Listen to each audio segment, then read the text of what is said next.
Hello everyone, myself Dr. Bharat Singh Meena from government college Kota.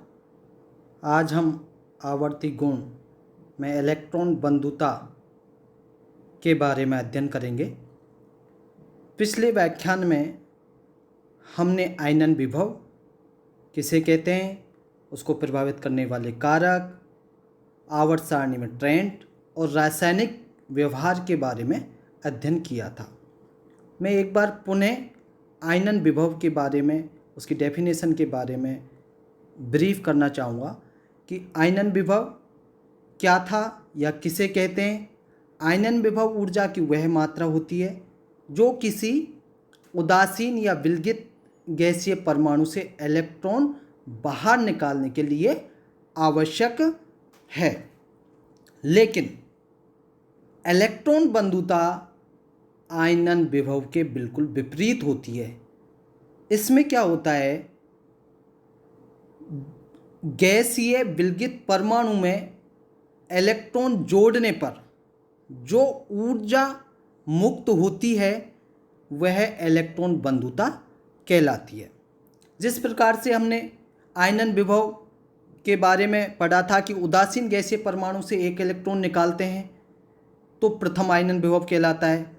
अगर एक संयोजी परमाणु से अगर इलेक्ट्रॉन निकालेंगे तो द्वितीय आयनन विभव कहलाएगा। उसको दी जाने वाली एनर्जी द्वितीय आयनन विभव के नाम से कहलाती है।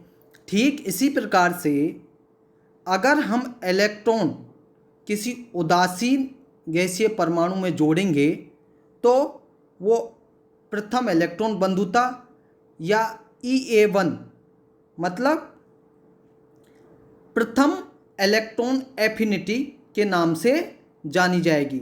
इसी प्रकार से अगर हम दूसरा इलेक्ट्रॉन भी जोड़ें तो वो EA2 के नाम से जानी जाएगी, अर्थात वह द्वितीय इलेक्ट्रॉन बंधुता के नाम से जानी जाएगी। लेकिन आयनन विभव में तो आपने देखा होगा कि जैसे जैसे हम इलेक्ट्रॉन निकालते जाते हैं आयनन विभव का मान बढ़ता जाता है।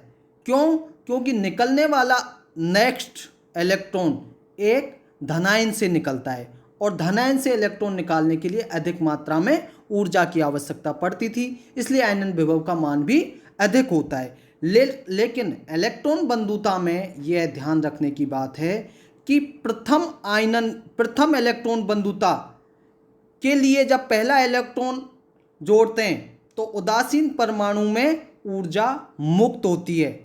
लेकिन ये ध्यान रखना, जैसे ही दूसरा इलेक्ट्रॉन जोड़ेंगे तो क्या होगा, ऊर्जा का अवशोषण होगा। पहला इलेक्ट्रॉन जैसे ही उदासीन परमाणु जोड़ेंगे तो ऊर्जा क्या होगी, रिलीज होगी या मुक्त होगी। लेकिन उस ऋणायन वाले परमाणु में जैसे ही आप दूसरा इलेक्ट्रॉन ऐड करोगे, जोड़ोगे, तो चूंकि उस पर पहले से ही ऋण आवेश है और आने वाला इलेक्ट्रॉन पे भी ऋण आवेश है, तो रिपल्सन के कारण या प्रतिकर्षण के कारण जो इलेक्ट्रॉन हम जोड़ेंगे वहां पर क्या होगा, ऊर्जा अवशोषित होगी। मुक्त होने के स्थान पर क्या होगा, अवशोषित। जैसा मैं यहाँ ये एग्जाम्पल के माध्यम से दिखा रहा हूँ, ये उदासीन गैसीय परमाणु है, इसमें कोई इलेक्ट्रॉन जोड़ा, यहाँ पर ये ऋणायन बन गया X-, और ये EA1 अर्थात प्रथम इलेक्ट्रॉन बंधुता कहलाएगी। और यहाँ पर आप देख रहे हो ये पॉजिटिव चिन्ह है, मतलब ऊर्जा उत्सर्जित हो रही है। लेकिन जैसे ही यहाँ पर ऋणायन में एक और इलेक्ट्रॉन जोड़ेंगे तो यहाँ पर X2- हो जाएगा। लेकिन यहाँ पर जो ये सिग्न है EA2 के आगे लगा हुआ है, ये पॉजिटिव के स्थान पर नेगेटिव में परिवर्तित हो जाता है। इसका मतलब है कि जो दूसरा इलेक्ट्रॉन जोड़ा गया है उसके जोड़ने से ऊर्जा का अवशोषण हुआ है, उत्सर्जित होने के स्थान पर ऊर्जा का अवशोषण हुआ है, इसलिए यहाँ EA2 अर्थात द्वितीय इलेक्ट्रॉन बंधुता लिखा गया है। अब इलेक्ट्रॉन बंधुता के निर्धारण की विधियाँ कौन कौन सी विधियाँ हैं जिनके द्वारा हम इलेक्ट्रॉन बंधुता का डिटर्मिनेशन कर सकते हैं, या कहें methods of determination of electron affinity. In general तो इलेक्ट्रॉन बंधुता की वैल्यूज को डिटेक्ट करने की कोई डायरेक्ट मेथड नहीं है। इन्हें परोक्ष विधि, जिसमें महत्वपूर्ण है बॉर्न हेबर्ट चक्र की हेल्प से इलेक्ट्रॉन बंधुता को डिटेक्ट किया जा सकता है। अब हम देखते हैं कि बॉर्न हेबर्ट साइकिल में क्या होता है। बॉर्न हेबर्ट साइकिल किसी आयनिक यौगिक के बनने की ऊर्जा, तत्वों के आयनन विभव, इलेक्ट्रॉन बंधुता, वाष्पन तथा वियोजन ऊर्जा एवं जालक ऊर्जा में एक रिलेशन या संबंध बताने वाला एक ऊष्मागतिक या कहें थर्मोडायनेमिक साइकिल है। और इस बॉर्न हेबर्ट साइकिल के अनुसार क्या होता है, इसमें 3 स्टेप्स में मैं आपको इसको एक्सप्लेन करना चाहूँगा। जैसे यहाँ पर ये आपको ये साइकिल बॉर्न हेबर्ट साइकिल दिखाई गई है और इसमें 3 स्टेप्स हैं। फर्स्ट स्टेप में क्या होता है, किसी अभिकर्मक से उत्पाद बनने में ऊर्जा परिवर्तन सदैव कैसा रहेगा, समान रहता है। बॉर्न हेबर्ट साइकिल क्या कह रहा है कि कोई अभिकर्मक है और उससे उत्पाद बनने में जो ऊर्जा का चेंज हुआ वो सदैव समान रहता है। दूसरा क्या स्टेप है इसका, अभिक्रिया चाहे किसी भी पद द्वारा संपन्न होती हो लेकिन ऊर्जा परिवर्तन कैसा रहेगा, सदैव समान रहेगा।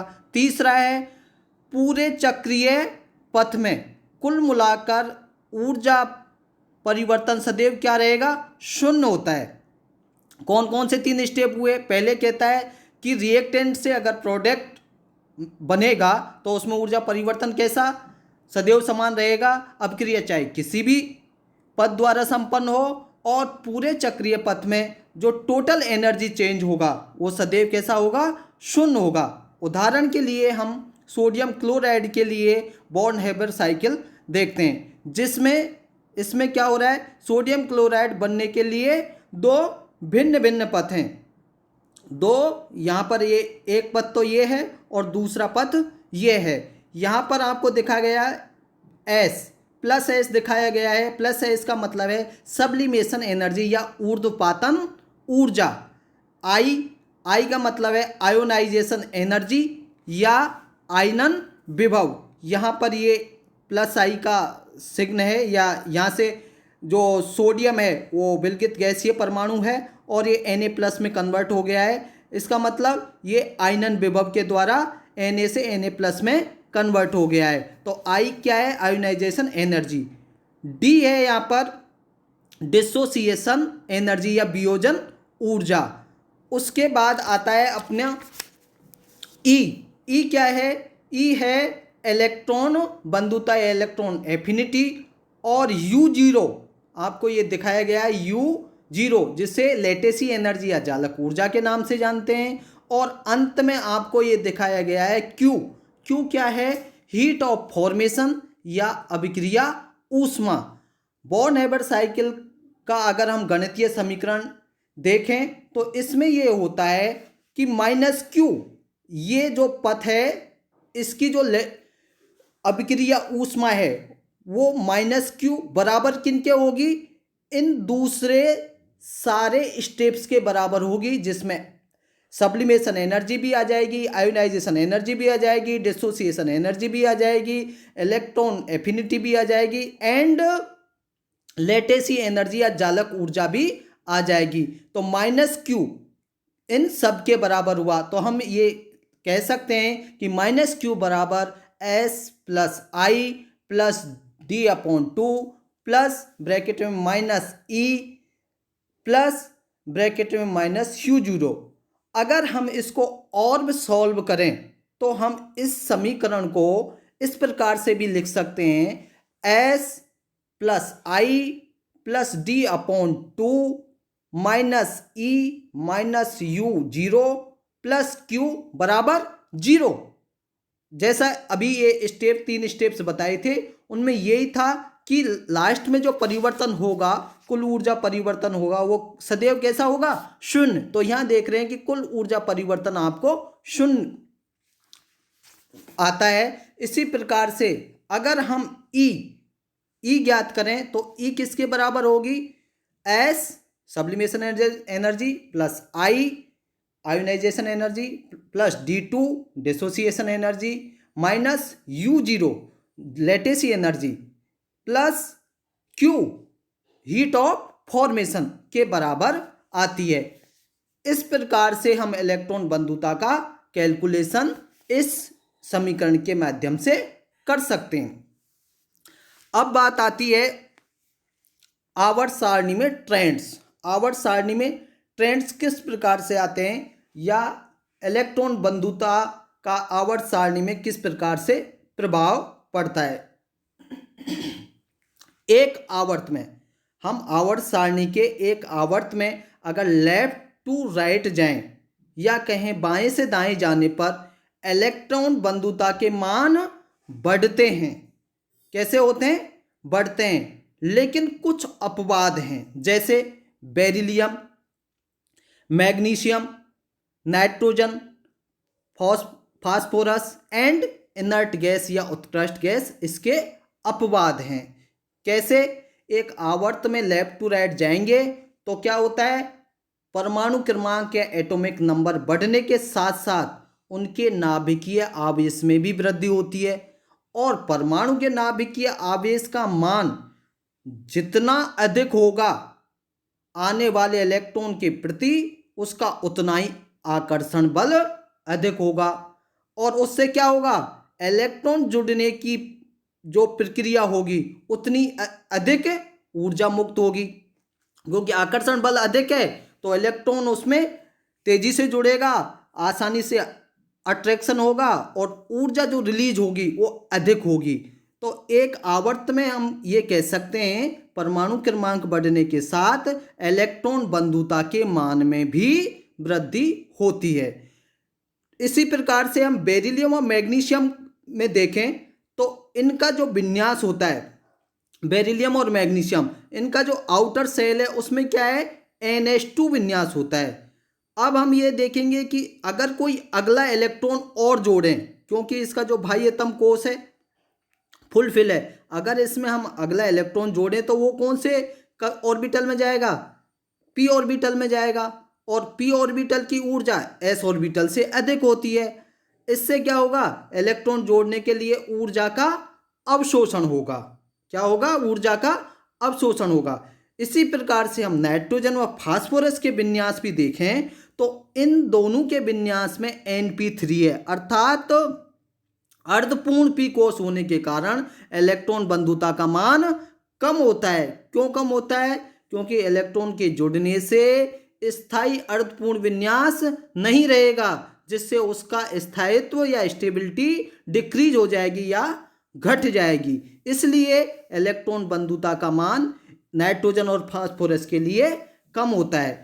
ठीक इसी प्रकार से अगर हम इनर्ट गैसों की भी बात करें तो इनमें भी या तो 1s2 विन्यास पाया जाएगा या NH2NP6 व्यवस्था के कारण इनमें इलेक्ट्रॉन ग्रहण करने की जो प्रवृत्ति होती है वो नहीं होती है, नहीं के बराबर होती है, क्योंकि ये तो ऑलरेडी अपना अष्टक पूर्ण किए हुए रहते हैं। जब अष्टक पूर्ण है तो इलेक्ट्रॉन लेने की कोई आवश्यकता ही नहीं होती।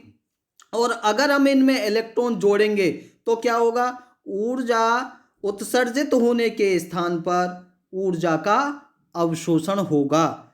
ठीक इसी प्रकार से ये तो हुई एक आवर्त की बात। अगर हम एक वर्ग में लें, किसी भी आवर्त सारणी के एक वर्ग में हम देखते हैं ऊपर से नीचे की ओर जाने पर इलेक्ट्रॉन बंधुता के मानों में कमी होती जाती है। क्या कारण है, कई बार पूछ लिया जाता है, क्या कारण है एक वर्ग में ऊपर से नीचे जाने पर इलेक्ट्रॉन बंधुता के मानों में कमी होती जाती है? इसका कारण यह है कि एक वर्ग में ऊपर से नीचे जाने पर परमाणु क्रमांक बढ़ने के साथ साथ उनका परमाणुवीय आकार भी बढ़ता जाता है, जिससे जुड़ने वाले इलेक्ट्रॉन नाभिक से दूर होता जाएगा, और जब नाभिक से जितना अधिक दूर होगा नाभिक के आकर्षण बल उतना ही कम लगेगा, और उतना ही कम नाभिक के आकर्षण बल कम हो जाएगा तो आने वाले इलेक्ट्रॉन आसानी से आकर्षित नहीं होगा, जिससे क्या होगा, ऊर्जा कम मुक्त होगी। अर्थात हम कहें कि इलेक्ट्रॉन बंधुता के मान कम हो जाएंगे। ठीक इसी प्रकार से अगर हम एक दूसरा देखें तो फ्लोरीन की इलेक्ट्रॉन बंधुता का मान अपेक्षा से कम है। ऐसा क्यों होता है? अपेक्षा से कम होने के पीछे क्या कारण है? इसका कारण यह है कि फ्लोरीन के बहुत छोटे आकार में ऑलरेडी 7 इलेक्ट्रॉन मौजूद है। अर्थात हम कहें कि बहुत छोटे आकार में 7 इलेक्ट्रॉन हैं तो इलेक्ट्रॉन घनत्व अधिक है, पहले से ही अधिक है, और आने वाले इलेक्ट्रॉन पर नाभिकीय आकर्षण तो लगेगा, लेकिन उसके साथ साथ इलेक्ट्रॉन प्रतिकर्षण भी होगा, जिससे क्या होगा, जो ऊर्जा मुक्त होगी उसका मान कम हो जाएगा। और जब ऊर्जा मुक्त होने वाली ऊर्जा का मान कम हो जाएगा तो इलेक्ट्रॉन बंधुता का मान भी कम होगा। यही कारण है कि फ्लोरीन की इलेक्ट्रॉन बंधुता का मान अपेक्षा से कम होता है। Thank you.